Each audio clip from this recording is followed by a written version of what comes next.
We are witnessing, right now, what has to be the largest, most expensive corporate uprising in the history of Silicon Valley.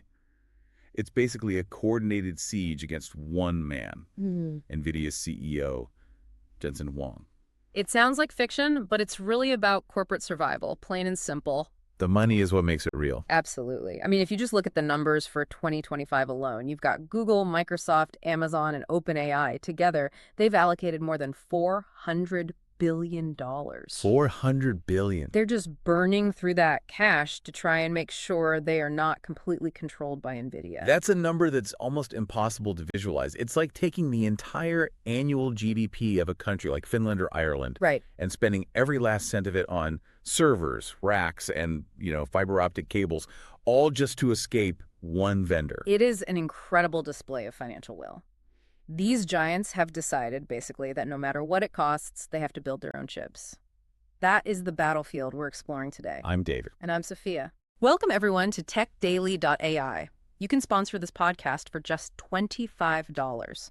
Your message will be featured across major platforms like Apple Podcasts, Amazon Music, Spotify, and more. If you're interested, visit TechDaily.ai to get started today. So our mission today is to really peel back the layers of this rebellion. We want to understand why these huge companies feel like they're paying, protection money. And more importantly, what they're actually doing about it. The technical approaches they're taking are radically different from each other. We're going way beyond the headlines to look at the secret weapons being deployed in this war. Well, what's so fascinating here is the role reversal. I mean, these companies, they were always the toll collectors of the internet. Yeah. But with generative AI, they've stumbled into this deeply humiliating truth. Which is... They've been reduced to laborers who just feed the Nvidia machine. And that gets to the core financial pain point. We've seen figures that suggest for every $2 they make in cloud revenue from AI, one of those dollars goes straight to Nvidia. $1 out of every 2.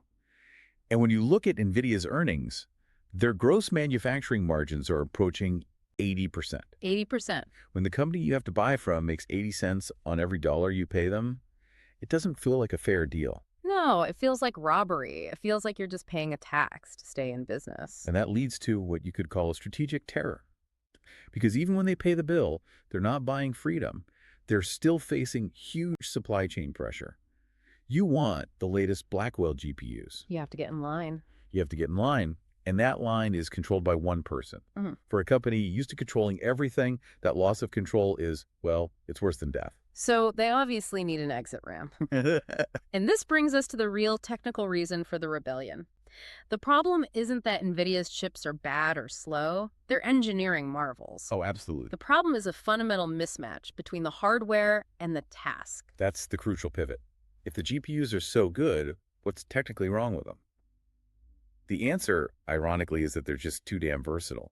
Okay, let's use an analogy here to make this clear for everyone. Imagine you open a restaurant, but you only sell one thing, French fries. Your only job all day is to peel and slice 10 tons of potatoes. Okay. And a salesperson comes in, we'll call him Jensen, and he sells you this $30,000 Swiss Army knife. It's an incredible tool. Aerospace grade, it has a saw, scissors, a telescope, a tool for ray tracing, all these things it's designed for complex gaming and simulations. It's the perfect all-around weapon. But you're just standing there with a mountain of potatoes. You don't need the saw. You don't need the nail file. All those extra features, all those specialized circuits, they just make the tool heavier, more expensive, and way less efficient for your one job. Right. And if you apply that to AI, the picture becomes perfectly clear. The tech giants realize that for them, 99% of their demand is for one single, monotonous, massive task. Yeah. Matrix multiplication. Yeah, potato peeling. Exactly. They don't need the Swiss Army knife. They need an automated, purpose-built potato peeler. It might be ugly, but if it peels 10,000 times faster and costs 100th as much, it wins. General purpose is just the wrong tool for this job. So now that we have the philosophy down, let's look at who's doing what. And we have to start with the opponent Jensen Huang seems to fear the most, Google. They have been sprinting down this custom chip road for, over a decade now. Yeah, Google's awakening came way back in 2013. There was this famous internal calculation. I think I've heard about this one. It showed that if every Android user just used Google Voice Search for 3 minutes a day, just 3 minutes, the company would have to double its global data centers. Double them. And they'd instantly face bankruptcy from the electricity costs alone. Forget the chips. So their own success was going to literally ruin them. It was a true existential crisis. And it led to this insane decision to stop buying chips and start building them. And that's where the TPU comes from. That's the birth of the TPU, the tensor processing unit. It is the ultimate potato peeling machine. They stripped away everything, no graphics rendering, no complex caching. All the gaming stuff. All the gaming stuff gone, to focus entirely on matrix computation. And the performance results are they're staggering. Google's 6th-gen chip, Trillium, reportedly delivers 4.7 times the cost performance of Nvidia's H100. For inference, yeah. Which means running their Gemini service costs them only about 1/8 of what it costs OpenAI. That's an invisible, almost unbridgeable moat. It is. But here's the thing. Google's real secret weapon isn't even the chip itself. It's in the connections.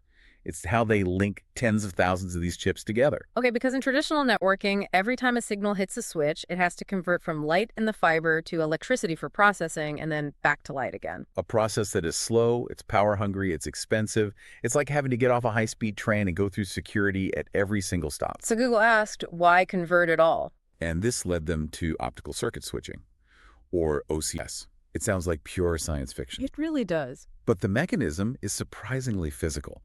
Inside their switches are thousands of these tiny microscopic mirrors. Mirrors. MEMS mirrors. And when a beam of data light arrives, instead of converting it, the system just physically rotates the mirrors in milliseconds. So the data, the light, just bounces around like a pinball machine. It stays as light the entire time. It stays as light, reflecting directly to its target port at, well, the speed of light. The advantage there must be devastating. It's huge. First, you get extreme energy efficiency. Second, it's future-proof. A mirror doesn't care if the bandwidth is 400 gigs or 5 terabits. Light is light. And third, it's resilient. If a path fails, a mirror just turns and instantly reroutes the data. They didn't just build a faster chip, they built an entire city of light. That sets a pretty daunting standard. Now, compared to Google's technical perfectionism, Microsoft's rebellion feels more like radical pragmatism. Oh, absolutely. Microsoft is driven by extreme frugality here. They're footing a huge part of the bill for OpenAI's operations. Every single time ChatGPT writes a paragraph, Microsoft is bleeding money. So to stop the bleeding, they made a really bold gamble with their Maya 100 chip. They sacrificed precision. Let's unpack that because it's key. In normal scientific computing, accuracy is everything. You use these highly detailed 32-bit floating point numbers. It's like doing math down to dozens of decimal places. Right. But Microsoft's researchers realized AI is different. The models are surprisingly resilient to fuzziness. Can you give an example? Sure. Think of a 4K high-definition photo. Now, compress it into a blurry, blocky image. You lose details, but your brain can still instantly tell it's a picture of a cat. Okay, I get it. The AI models work the same way. Exactly. They don't need all those decimal points to recognize the pattern. So with their MX format, they just chop those long numbers down to a few bits. Which makes the data lossy, but super efficient. The gains are exponential. A memory area that used to hold 100 parameters can now suddenly hold 800. Performance explodes, and the cost just collapses. And crucially, they also threw out Nvidia's entire proprietary ecosystem, especially that expensive InfiniBand networking. They rejected it entirely. Maya chips are designed to work directly with standard Ethernet. The same cable you have at home. The very same. They built a custom protocol into the chip itself, which lets them use cheap, off-the-shelf networking gear. The pragmatism is just astounding. Racks that were running Office 365 yesterday can become AI supercomputers today. Okay, let's pivot now to Amazon AWS, the king of the cloud. Their entire DNA demands absolute control over the supply chain. Right. For them, relying on the whims of a single vendor like Nvidia was just unacceptable from a business standpoint. So what was their move? Their move was to hold the emperor hostage. They invested $4 billion in Anthropic, OpenAI's main rival. But with a catch. But with a tyrannical condition. Anthropic had to use AWS's in-house Trainium chips to train their most powerful Claude models. And that was seen as a huge gamble, right? The industry consensus was that only NVIDIA could train top-tier models. That myth is now completely shattered. AWS forced the issue. They deployed a supercluster of 100,000 Trainium chips and proved that with enough engineering muscle, they could achieve parity. So it proved that it's about scale and talent, not just one specific company's hardware. Precisely. But beyond that, AWS has this hidden killer move, a piece of hardware called the Nitro system. What does Nitro do? The genius of Nitro is that it reclaims wasted compute. In a normal server, the CPU is doing two jobs: running your stuff and managing the system networking, security, storage. And that management work eats up power. It eats up about 30% of the CPU power that the customer is paying for. It's just administrative overhead. The CPU is acting like a greedy middleman. Exactly. So AWS built a dedicated Nitro card, a second processor that offloads all of those management tasks. It kicks the middleman out entirely, letting the main AI chips focus 100% of their power on computation. It is peak Amazon efficiency. Finally, we get to OpenAI. They're not building chips just to save money. For them, this is about survival and reaching AGI. Yes, their big challenge is what's called the slow thinking problem. Which is? It's when an AI model evolves to reason internally. It runs multiple steps of calculation and self-reflection before it gives you an answer. So instead of an answer taking 1 second, it might take a full minute of computation in the background. 60 times more compute. Running that on an expensive H100 would mean every single answer loses you several dollars. It's just not a sustainable business model. So they're building an inference monster. An ultra-specialized inference monster with Broadcom. They're stripping out all the heavy math needed for training, like the circuits for backpropagation. Can we define backpropagation quickly? Yeah, sure. It's the complex math process where the model calculates its mistakes during training and then adjusts its connections to get better. It's how it learns. So their inference chips don't need to learn. They only need to use the knowledge. Getting rid of those circuits drives the cost of running the models down to nearly zero. And Sam Altman's ambition for scale here is, it's unprecedented. Tens of gigawatts. We're talking about the power consumption of 8 million U.S. households. Yeah. Or a mid-sized country. This isn't building servers. This is building digital nuclear power plants. It is. But, this whole war isn't just between the rebels and Nvidia. There are two other winners here, hiding in the background, making absolute fortunes. The shovel sellers in the gold rush. Exactly. The first is Broadcom.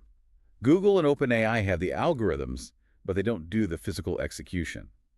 The company that solves the really hard physics problems, heat, power, signal integrity on the chip, that's Broadcom. They're the go-to custom chip foundry. They are. And you see it in their revenue. It's projected to surge over 100% by 2026 for $40 billion. Mostly from Google and OpenAI. And the second winner? Well, the second is the ultimate final boss, TSMC. Of course. Whether you're Nvidia or the Rebel Alliance, you have to take your designs and line up in Taiwan or Arizona to get them made. So securing manufacturing capacity is the real chess move. TSMC's fabs are reportedly locked up until 2026. So whoever gets that capacity is who gets to sit at the table. TSMC is the true center of power in this entire conflict. So where does this leave Nvidia? Well, NVIDIA's not going to die. They still have the software ecosystem, and they're already preparing their next weapon, codenamed Robin. But the era of absolute monopoly and 80% gross margins, that's ending. That is definitively ending. 2026 is the dividing line. So what we're seeing emerge is this fragmented future, this warring states period of compute. You've got Google chasing physical efficiency with light, Microsoft chasing cost efficiency with compression, AWS chasing logistics and control, and OpenAI chasing intelligence itself with slow thinking. The age of one chip to rule them all is over. And this chaos, this fragmentation and competition is actually incredibly good news for you, for everyone. Only this level of competition can drive the cost of AI down until compute becomes as cheap and ubiquitous as water or electricity. And that's when the real AI era, the one that changes all of our lives, can actually begin. Absolutely. So our discussion ends here, but the war is only halfway through. We've seen them challenge the chips. We've seen them challenge the network. What unexpected technology will one of these giants weaponize next to fundamentally challenge TSMC's absolute manufacturing control? That's something to mull over until next time.